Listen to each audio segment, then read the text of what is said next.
morning, guys. Welcome back. We are going to talk about a case today, and this is my first video on this particular channel, and we're going to be talking about the murder of Heaven LaShae Ross. Everybody just called her Shay, and we're going to talk about this as I cook breakfast.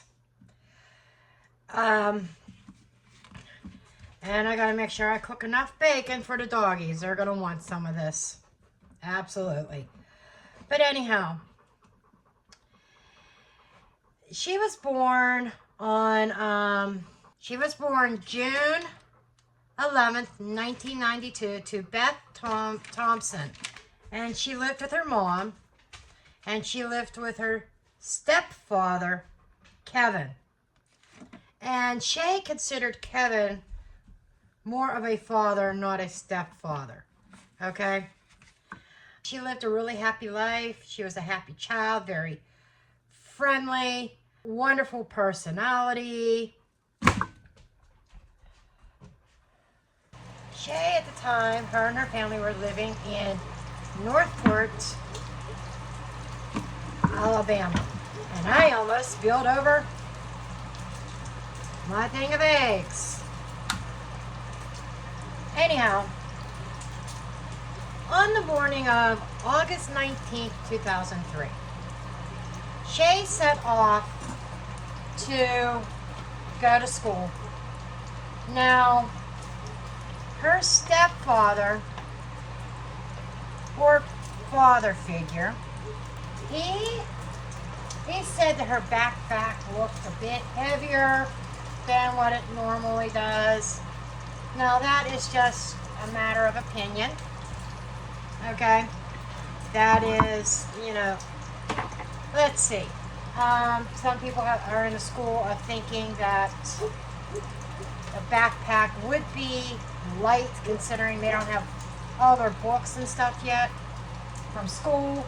And this was the first day of school, by the way. But yeah, and the other train of thought is they're taking their notebooks, computers, stuff like that, before they are able to actually put these in a locker, right? So there's a couple school of thoughts. I typically, in my own personal experience, I've never, like, my stepkids, my kids, never really had heavy book bags on the first day of school. But that's beside the point. He offered to take her to school, and she declined. Especially with there was a roaring, really bad thunderstorm going on in the area. And she was scared to death of thunderstorms, which is kind of odd as to why, she would go out with a really heavy book bag and in the middle of a thunderstorm. But she never made it to school that day. And this might be a good place for me to interject and say, this video is for educational and entertainment purposes only. It is my opinion. I am not an expert. I'm telling the story and putting my opinion in here and there. Okay? So, do your own research, form your own opinions. Okay? But anyhow, Shay, as I said, she didn't make it to school. And it was kind of funny, when that storm started, by the way, Shay's stepfather,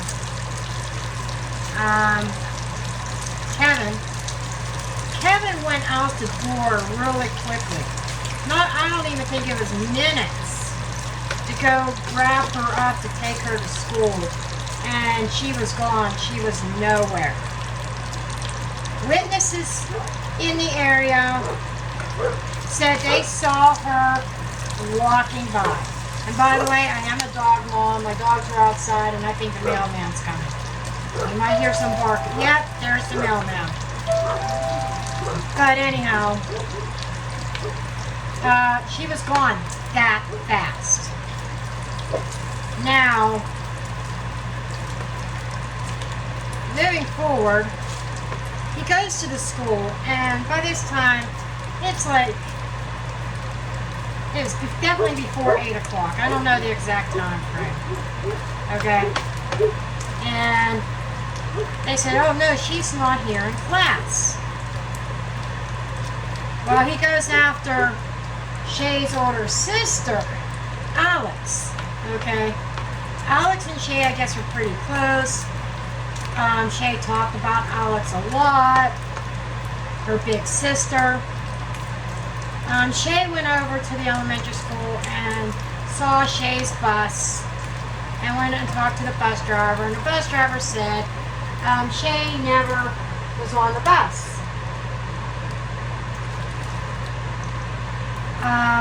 And I forgot to mention, in Northbrook they were living in a place called Willowbrook Trailer Park, which was right off of Highway 82. Okay.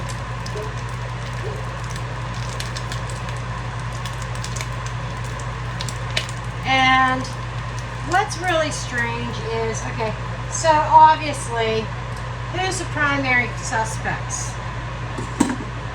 Typically, automatically, the parents are usually looked at first. It's just protocol. Ooh. Let me turn this down a little bit. Protocol. It's just the way things go. Yes, I fry my eggs in bacon fat. Sometimes I do it in butter, but if I'm making bacon, I want that bacon flavor. I'm just gonna let these cook up. Anyhow, I know I'm a little bit all over the place. This is my first video doing this. I have a story time like this, so go easy on me. You know, days turned into weeks, weeks turned into months without any sign of Shay. Like I said, witnesses said they saw her walking down the street towards her bus stop. And you know, the police set up a command post and stuff like that in the neighborhood. They combed the house and Shay's bedroom, but no leads, no information. Pretty soon it was 1 year, then it was 2 years, then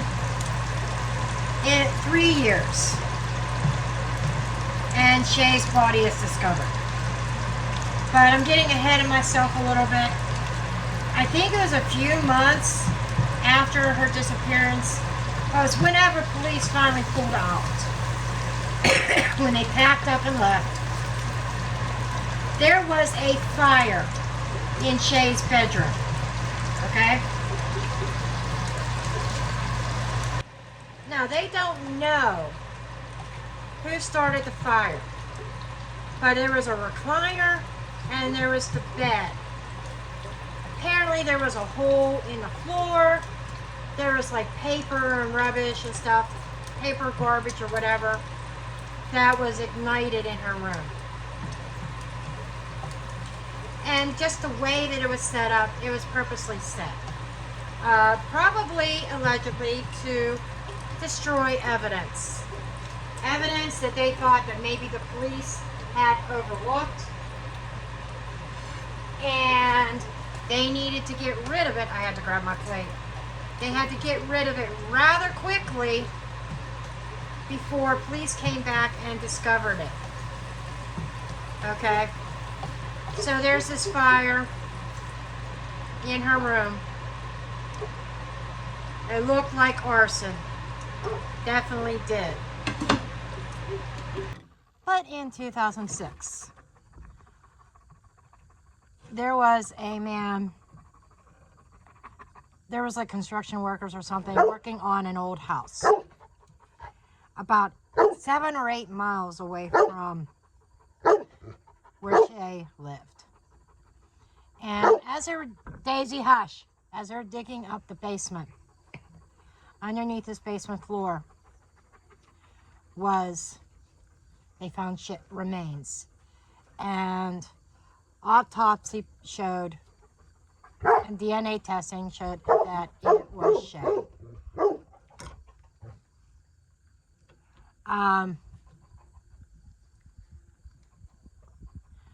Now, her backpack was there, the shirt she wore and stuff was there.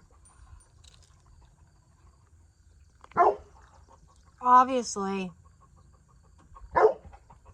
her body badly decomposed. Now, I guess they had a couple people of interest that they looked into, but nobody's ever been charged for her murder. This is one of them unsolved cases. On Divine Pathways Tarot, Divine Pathways True Crime, I may do a reading on this. But this house that she was found in, this basement, it wasn't a basement, it was a crawl space. Okay. This house was known to be, it was abandoned, it was vacant, and it was known, Daisy, come here. Come here. Yeah, my puppies like bacon. But it was known to be a place for criminals to hang out. For them to do things. Shady stuff, substances. You get my drift. And it was off the beaten path. Daisy! It was off the beaten path. Out in the middle of nowhere. From the road or from hindsight, you would not ever know that this house was there. Only somebody local would know that that house was there. And somebody locally that would know that that house was there would be somebody who knew what went on there, potentially participated in activities there. So, right there rules out a stranger or somebody outside the area.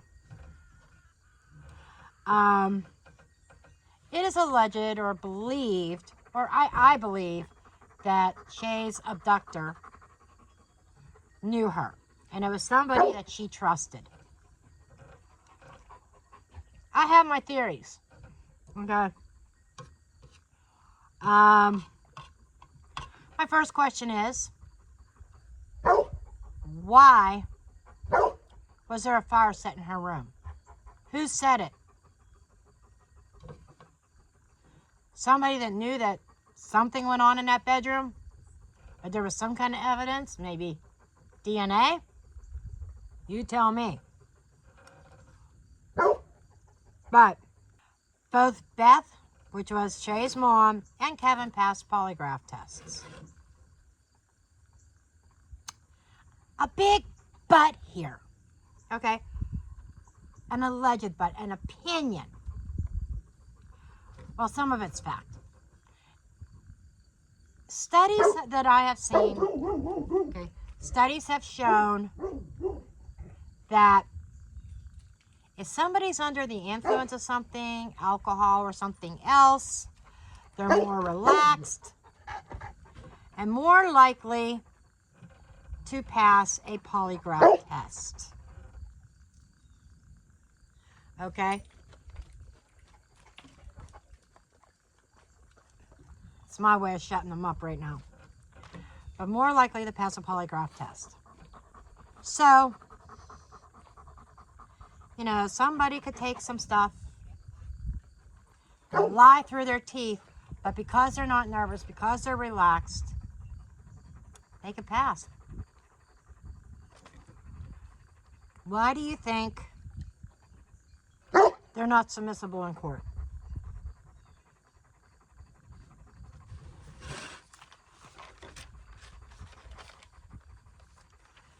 And then there were 2 other cases in that area, same age as Shay. 2 other girls that disappeared, 11 years old, still unsolved. I kind of wondered if this was a serial thing, okay? And wondered if there was a connection with these other girls as well.